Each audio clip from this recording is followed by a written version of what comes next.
Cricket के मैदान का एक बार फिर रुख करते हैं। हमने शो के आगाज में आपको बताया था फैसला कुन मैच है। टेस्ट पिंडी में शुरू हो चुका है और पाकिस्तान और इंग्लैंड के माबैन ये टेस्ट सीरीज अपने नाम करने वाला मैच है। तीसरा मैच है, 1-1 से बराबर है। इस वक्त टॉस जीतकर बैटिंग करने का फैसला किया इंग्लैंड ने और 41 पर खेल रहे हैं, 0 आउट हैं। हम 3 स्पिनर्स लेकर गए हैं।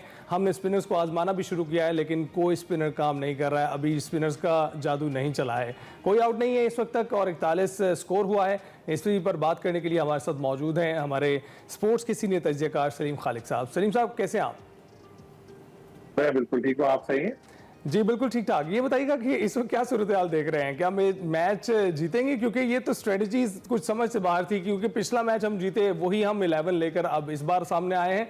लेकिन ये पिच वो है जिस पर हमेशा से फास्ट बॉलर कामयाब रहे हैं। जी देखिए, सबसे गलत जो चीज हुई वो ये हुई कि हम टॉस हार गए और इंग्लैंड पहले बैटिंग कर रहे हैं। अगर पिछले मैच में भी इंग्लैंड पहले बैटिंग कर रहा होता तो पाकिस्तान के लिए बहुत मुश्किल था जीतना। तो एक ये मनफी आगाज हमारे लिहाज से हुआ है, क्योंकि जो भी पिच हो, जितनी भी स्पिन पिच हो, शुरू में एक आध दिन तो बैट्समैन खेल लेता है, बाद में क्रैक्स वगैरह नुमाया होते तो उसको मुश्किल होती है।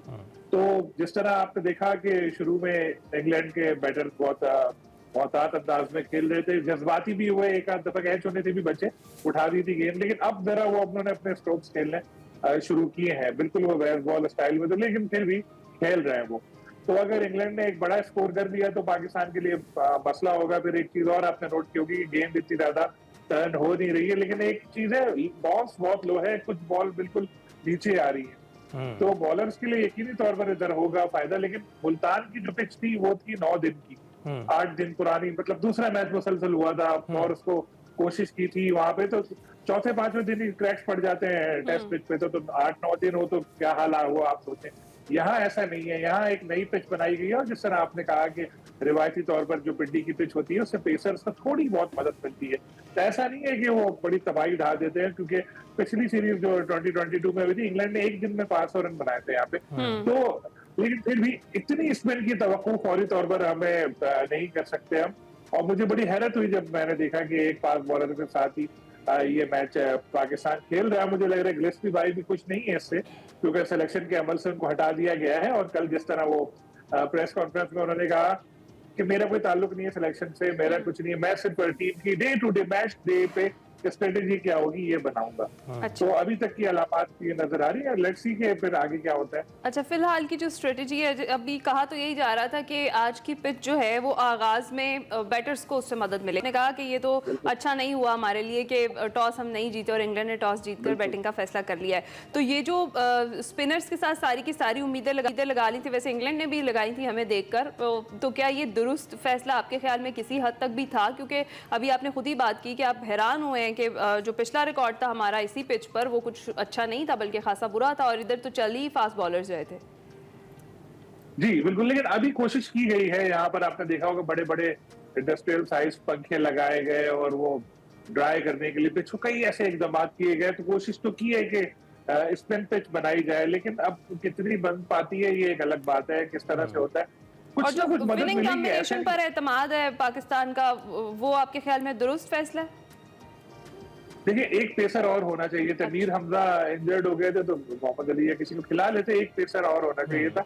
लेकिन हम लोगों ने जो पिछले मैच में जिस तरह से बॉलिंग की थी नौमान और साजिद ने, उसके ऊपर गए कि दोबारा वो 20 आउट कर लेंगे, अल्लाह करे ऐसा हो। लेकिन अभी टॉस का बहुत ज्यादा इंपॉर्टेंट रोल है, ये पाकिस्तान के लिए गलत हुआ कि हम टॉस हम कॉम्बिनेशन की बात करें तो साइम अयूब और अब्दुल्ला शफीक को भी अगर हम डिस्कस करें, हम देखते हैं ओपनर्स जो हैं हमारे, उनकी कारकर्दगी कोई काबिल जिक्र नहीं है, इसके बावजूद भी उनको मौका दिया जा रहा है। आपको लगता है ये एक बेहतर हिकमत अमली है? 100% आप सही कह रहे हैं। देखिए, बात यह है कि 4.5 शायद एवरेज उनकी है 8-9 इनिंग में, और 15 रन जो पिछले मैच की थी वो बेस्ट ओपनिंग पार्टनरशिप थी इन दोनों की। लेकिन अब मसला एक बड़ा दिलचस्प मैं इसको कहूंगा, वो ये है कि एक इनिंग में साइम स्कोर करते हैं, अब्दुल्ला कुछ नहीं करते। अगले मैच में फिर अब्दुल्ला स्कोर कर देते हैं, साइम कुछ नहीं करते।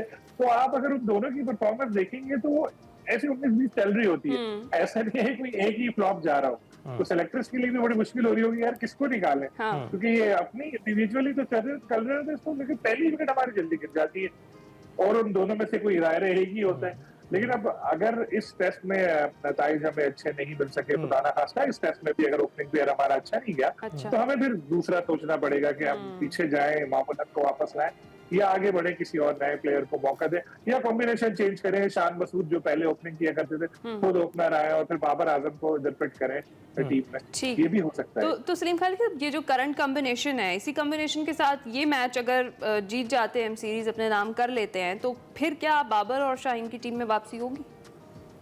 100%। बाबर और शाहीन तो बहुत बड़े प्लेयर हैं, उनको इतनी जल्दी इतना रिप्लेस नहीं किया जा सकता है कि एक मैच में अगर कोई आए और सेंचुरी कर दे या कोई और आए 5 विकेट ले ले तो कहे यार बाबर की जरूरत नहीं है हमें और शाहीन की जरूरत नहीं है। ऐसा नहीं होता, जरूरत तो होती है इन बड़े प्लेयर्स की, लेकिन बीच बीच में कभी कभी आउट ऑफ फॉर्म भी होते हैं। ऐसे में अगर मौका मिले इस तरह का कि जी गैप मिल जाए थोड़ा और फैमिली के साथ वक्त गुजारे, टेंशन से थोड़ा हटे, तो उससे फिर उनको अपने आप को दोबारा बैटरीज अपनी रिचार्ज करने का मौका मिलता है और फिर दोबारा जब वो वापस आते हैं तो एक नए रूप में नजर आते हैं।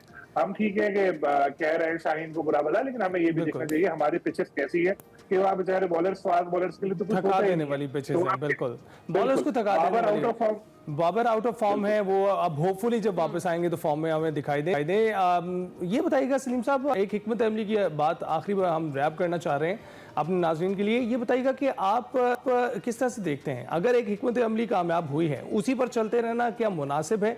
क्योंकि हम देखते हैं कि ये हिकमत अमली का फुकदान है, कोई डिसीजन मेकिंग का फुकदान है, जिसकी वजह से जो चीज़ कामयाब होती है हम सिर्फ उसी के साथ चल पड़ते हैं, अपनी डिसीजन मेकिंग नहीं है। जब तक वो कामयाब हो रही है हम चल रहे हैं उसके साथ, और जैसे ही वो नाकाम होती है और उसके बाद उसका हम कुछ दूसरा डिसीजन करने की कोशिश करते हैं, दूसरा एक तजर्बा करने की कोशिश करते हैं जो नाकाम भी हो सकता है। देखिए जब 3.5 साल से आप हार रहे हो तो फिर आपको इसी तरह के आउट ऑफ द बॉक्स सोचना पड़ता है और फॉर द टाइम भी सोचना पड़ता है कि एक मैच चलो जीत लें यार, इतने अरसे से हार रहे हैं, कुछ भी हो, पंखे लगा लें, दुनिया हमारे ऊपर हंसे, जो भी हो, बस हमको जीतना है। तो वो जीत गए मैच और दूसरे मैच में भी अब कोशिश ऐसी है कि जीत जाए। लेकिन जिस तरह आप कह रहे हैं कि जब हम पाकिस्तान से बाहर जाएंगे तो वो थोड़ी पंखे लगा के पिच कुछ करेंगे, या वो मैंने पहले भी कहा था वो थोड़ी बोलेंगे पायन केडी की पिच बनाए, इस पे नहीं है फास्ट। ठीक है, तो सलीम खालिद साहब क्विकली मुझे बस इन दी एंड ये बता दें कि आज के दिन के इख्तिताम तक क्या जो है मैच की सूरत हाल आप देख रहे हैं, अगर हम जीतना चाहें तो क्या होनी चाहिए आइडियल पोजीशन मैच की?